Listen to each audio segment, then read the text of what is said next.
Welcome to Crimson Guitars, welcome to my home studio, and welcome to Luthier's Teardown. This is a series where I take an interesting guitar or bass and take it apart and investigate and see what they made. And today it's as much about the tremolo as it is about the guitar.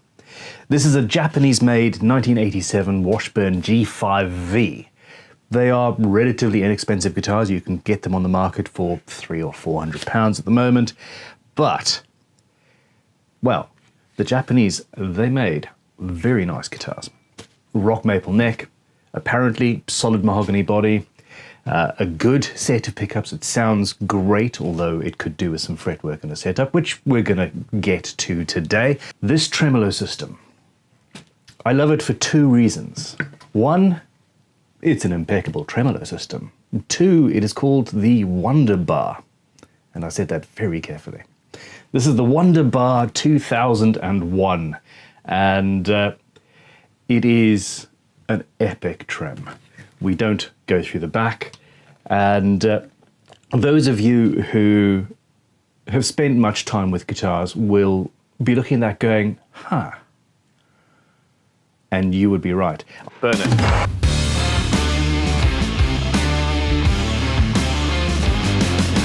Perfect! I am 99% sure, just looking at it, that it was made by Cleaner. And Cleaner make incredible tremolo systems. I've used them on many of the rubbered Fripp guitars that I've built over the time. And any guitar where you want minimal invasiveness, i.e. you don't want to route huge cavities and lose weight, etc. That is a tremolo for you, and it does full dive bombs and goes back to tune and all that. But what I love about this one is it's got all sorts of extra bits and pieces. Now, they've fallen out of favor. They are very blocky and not particularly attractive. It sort of feels like something out of Halo or I don't know, something Guillermo del Toro put together. It just is very cool, and this is why I've got this instrument. Now, this guitar is available for raffle. I'm going to set her up, sort it out, get it up and running, investigate for you guys, and then pass it on. A large portion of the proceeds from that are going towards collecting a group of 60s guitars for a museum that we are founding at Crimson Guitars headquarters for people to come and visit and see and research and enjoy. It's as much a research library as it is a museum. And the rest of it is going to go to buying another guitar that we can then come here and take apart and play with. So yes, we would appreciate your support there. Check the link in the description. Let's investigate this beastie just a little bit more, shall we? The trem arm looks like Cleaner. The way that it is fitted onto the body with a small spring bath behind it feels like Cleaner. What doesn't, though, is the way that they've created extra string tension with these roller bearings. I suggest that this was either made by Cleaner or made under license from Cleaner, but I just love those. It just fills me with excitement and joy. You can take your trem arm off. If you take that out and put it on the other side, you've got a left-handed tremolo system. And that there is an example of very cool design.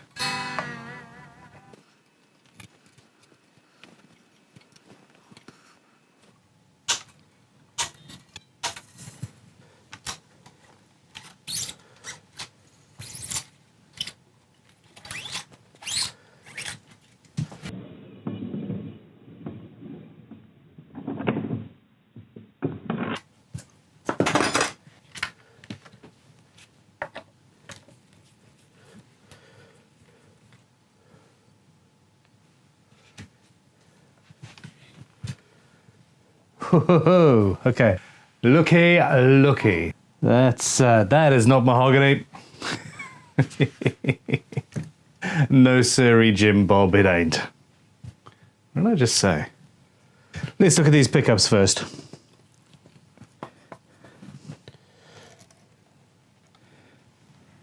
Okay.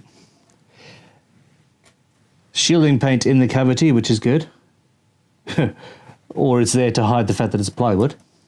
But there's no branding on the pickups. Screw's a little bit rusty as well, so I'm going to just use a fret rubber to clean that off.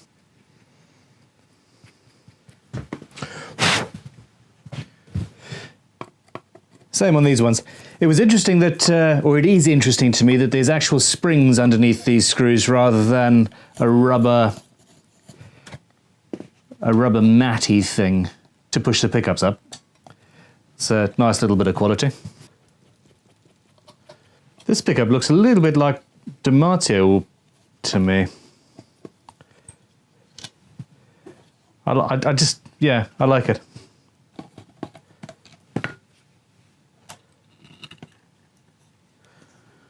Yep, just generic. That's okay. Another loose screw underneath a pickup. That's not holding on to anything in there, and would have just been rattling the whole time anybody was playing this forever. I do like this way of adjusting the angle though. And again with the shielding paint and a dust bunny, which stays in there because, you know, it's part of the guitar at this point.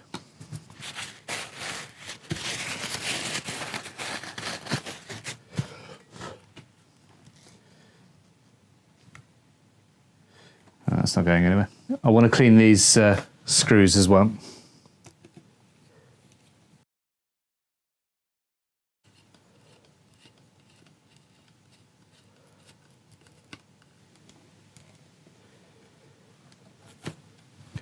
Lots of rusty screws.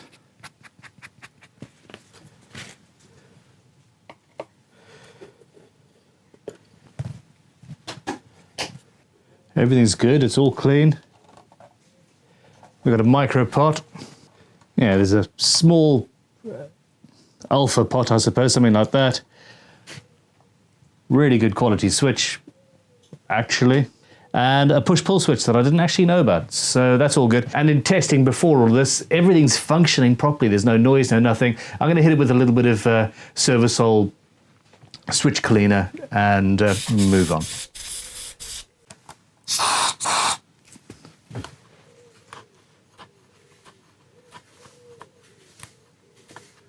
I love the red switch tip.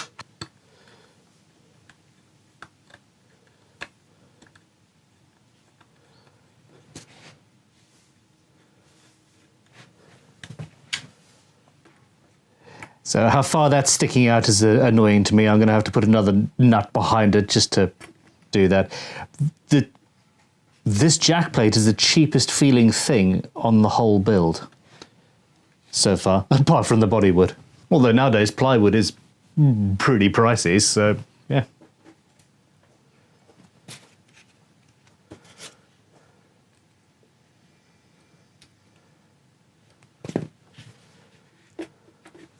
All right, so replacing the screws is all fine and good, but the screws I've got here are brand new and super shiny and fiddly. So I'm going to hit the screw with a fret rubber as well to make it match a little bit closer. I think coarse.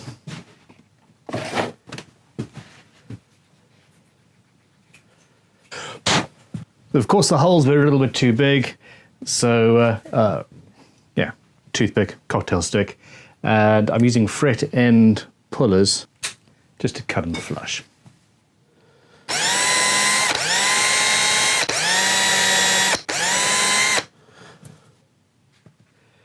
I'm going to leave the bridge till the end. Let's move on to the neck.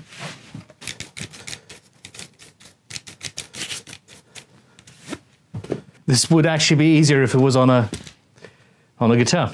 Notched straight edge. Always check to see the neck's straight, etc, etc, etc. You've all watched me do fret leveling, crowning and polishing a million times. I'm not going to put you through that. It's just going to be a super quick thing. Actually, what is the scale width? 324, 648. There we go. Right, so we've got a 25.5-inch Fender style scale. And I need to adjust the truss rod. Haha, okay. I'm glad I filmed that. Yeah. That's an issue. So somebody's, whether at the factory or not, somebody's drilled extra holes in here to gain access.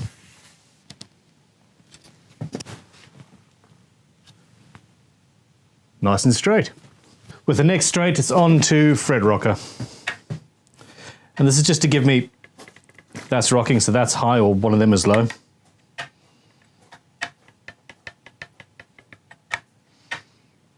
Yeah, there's high and low frets all over the shop.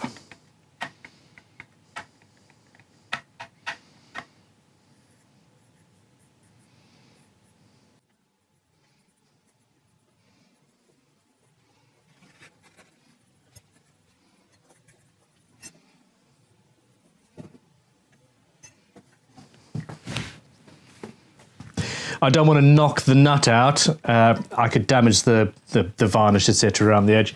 So just soften it up with a little bit of masking tape.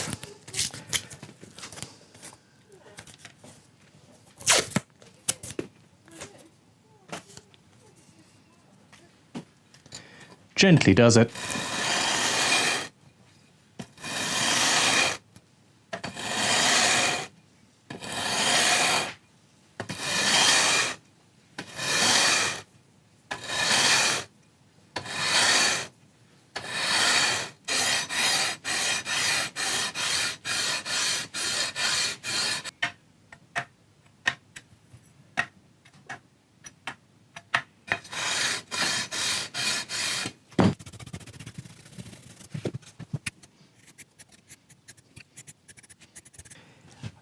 I'm giving one of these conical fret crowning files another go. I have always hated them, but so many people like them that I just...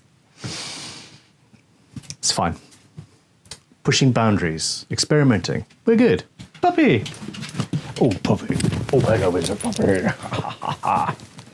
Yes. You're more important than guitar building, aren't you? Yes.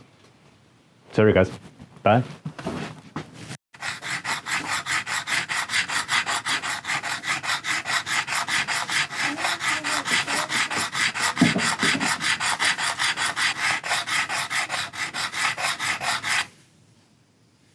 Yeah.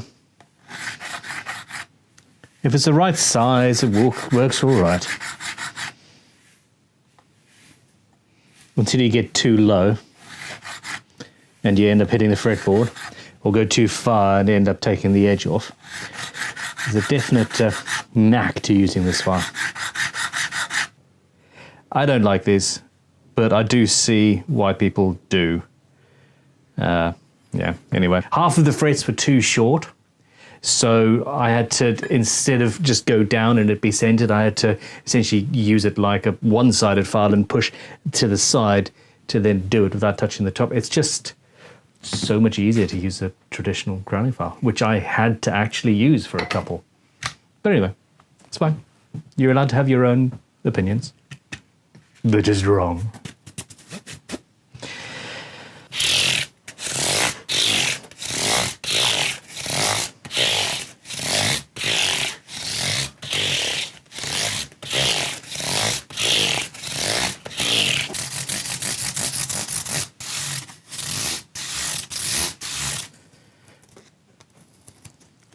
Okay, let's sort the fretboard out.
It's the new Crimson Fret Strop leather.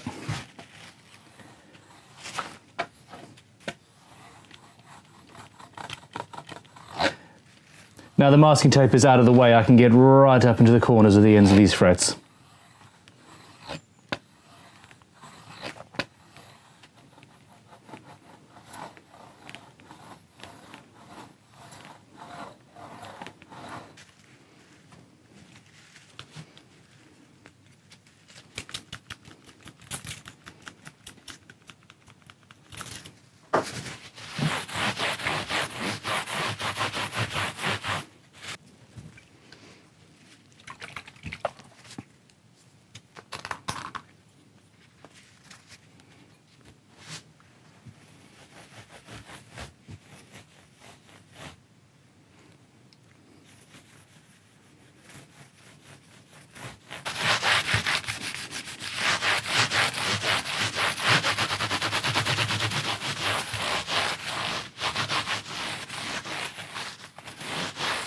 And here we go. Let's get this thing back together again so we can play with the tremolo.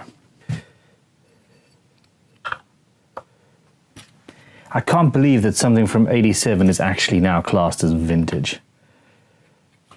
That means I'm super vintage.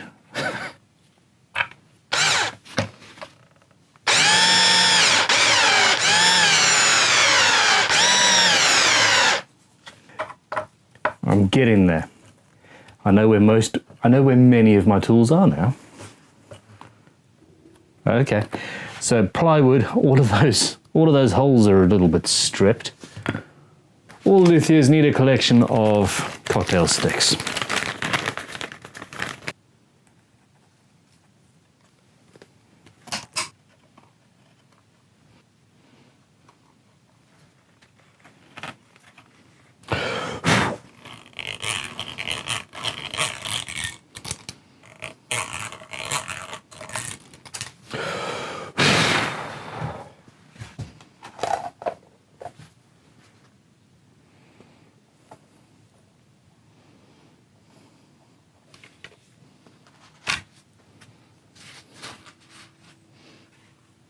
All right,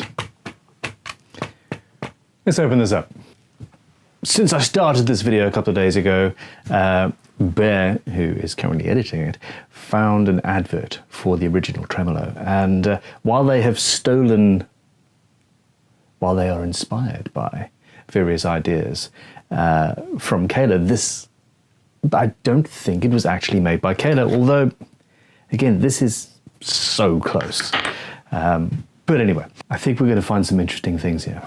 There are apparently no springs. It is apparently based on torsion bars. Torsion bars are a fancy way of basically, it's a spring by another name. Mr. Rose and Mr. Kayla, our sincere apologies. So, yeah, I knew when I saw this that it was worth looking at. And here we are.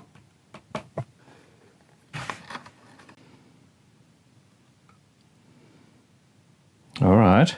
Answer. Patent pending, made in Japan. That's cool. So it's all cast. There's weight relief in there. I don't understand how this works. What's that? It's just a hole full of gunk. Fair enough. So that's where the trem arm goes all the way through the bridge if you push it too far, and thus stops the trim from working, which is, I suppose, a bit of an issue. All right, before I do anything else, I need to clean these. Some of them are sticking, that's sticking. Most of these ones here are sticking, so I'm going to, well, clean them up. So essentially, you've got to loosen that off, and then these two will adjust backwards and forwards. That is a bad system. But it's also not unexpected. I suppose you do have access though while the strings are on, so that's not too bad. I suppose I'm going to have to set the intonation later. Loosen that. Pull that all the way out.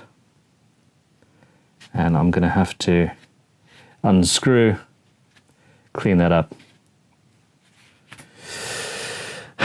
Fun times. I think I know why these bridges are not being made anymore. They're fiddly and therefore expensive. Yeah, look at that. So the brass is absolutely gunked up.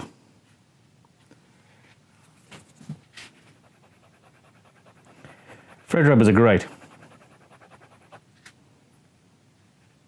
And so are leveling beams. There we go. It's actually loose there now. A little bit of grease.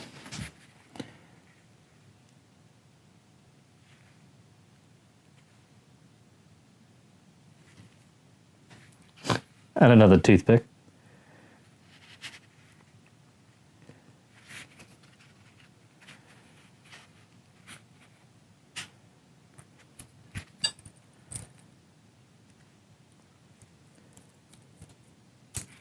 There we go.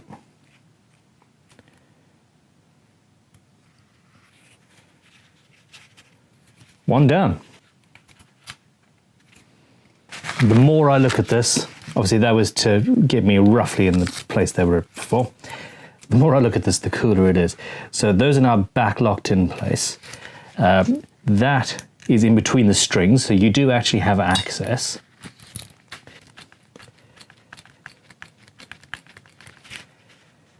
These, oh, it's twisting.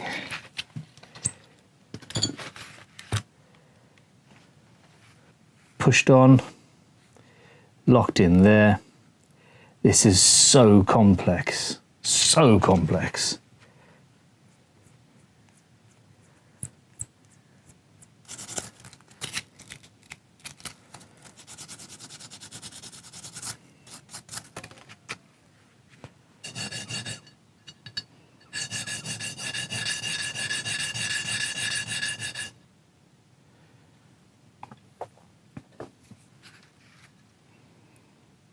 That goes in there.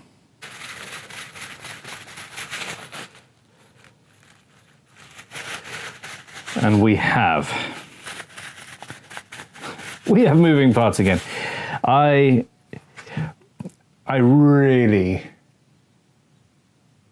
have an issue with this bridge simply because it is so overcomplicated. Remind you of anything?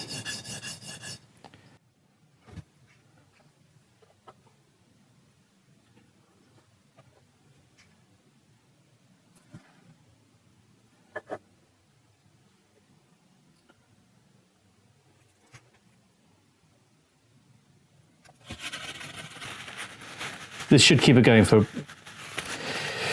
another 20 or 30 years, I'm sure, though. We've got a nice little locking system there and a key, so that's going to just hold in place. I do want to use some thread lock on there, though. Oh, it's a little bit too much. Ha-ha! There we go. I could probably just have put grease in there and manipulated them, but that's not the point of what we're doing here. So those are now working nice and free and clear, and so are those. Onwards. I want to see what's in there soon. Now to loosen the other ones, now that I know that there is engineering glue there, I want to use a little bit of heat to break that connection. This is very, very well made. Every single thing there is nice and it's greased and it's going to go forever. Well, I want to know what's happening in here for the tuning. And here is the spring. I'm assuming there's two, but this here I suspect loosens or tightens the springs, you can adjust the tension. I'm not so sure if I want to take the whole thing apart in case it doesn't go back together again. Aha!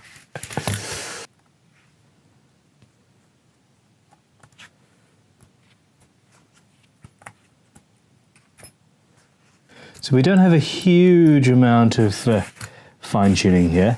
Essentially, as you pull those in and out, it's adjusting the ball end of the string. Not by a large amount, but enough. Oh, there we go. Ooh. Yeah, that's actually a very simple mechanism in there. Albeit with many parts. Okay, here you go, you can see that. So what we've got, there's a pivot point there, and as you tighten or loosen that, there's the ball end. Hold on. Get too zoomed in. There's your ball end, and that's on a pivot, and it's actually very simple. That's cool. Question answered. I also like how you've got a curve built into each of these devices here. It's very ergonomic. The string goes down there, under here, up onto there. You've got your tension, you've got your movement. You can also adjust even more tension there to change the tension on each string, apparently. This is a really, really cool bridge. And I want to know what's going on in here. I'm not so scared to take it apart.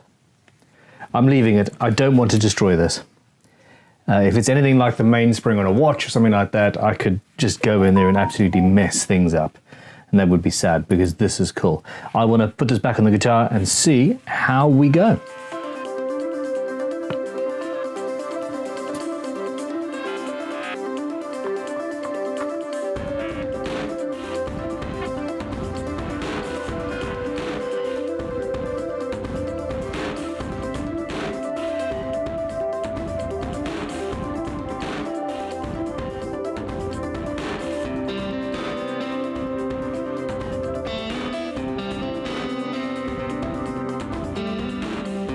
So what we've got here is these little gaps give us a visual idea of where we stand or sit with the tuning. So before I set the lock nut, put it in the middle, tune up, we've got movement both ways, set the lock nut, and we'll go from there. The interesting thing is that the entire time I've gone from no string tension to full string tension, and this thing hasn't moved. It's there.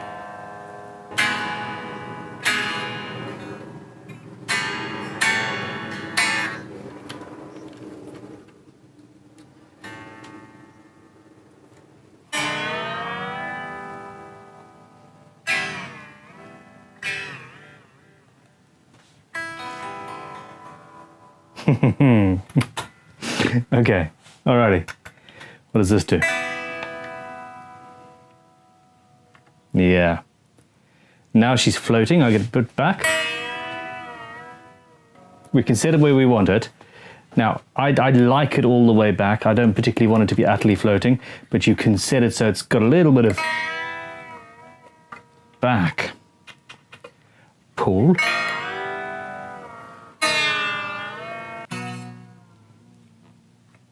I think the reason I love this is it feels like a hardtail. It's absolutely rock solid. I've got perfect return to pitch every single time now that I've fixed those bearings. And as somebody who doesn't play with a trem very often, there's no movement.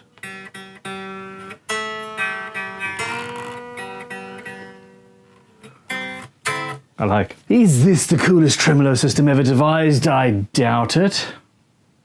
It's pretty damn good though. I love the fact that you don't have to route into the, make any cavities or anything like that, absolutely. I love how I've got perfect return to pitch. I love how it feels like a fixed bridge system. You do have the adjustments that you can have it floating if you want.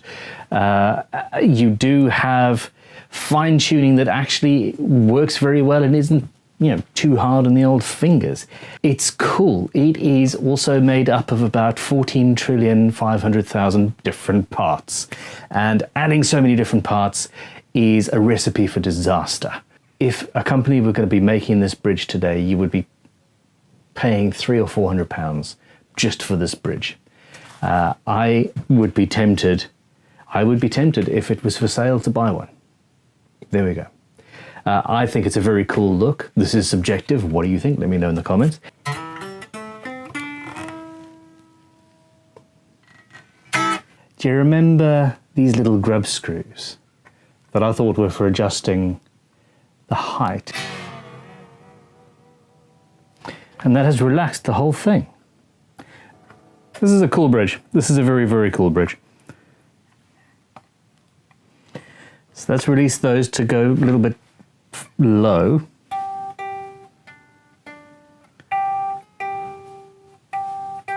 It's close. I don't have the correct tuner here. I need to get my Peterson from Crimson. But yeah, that works.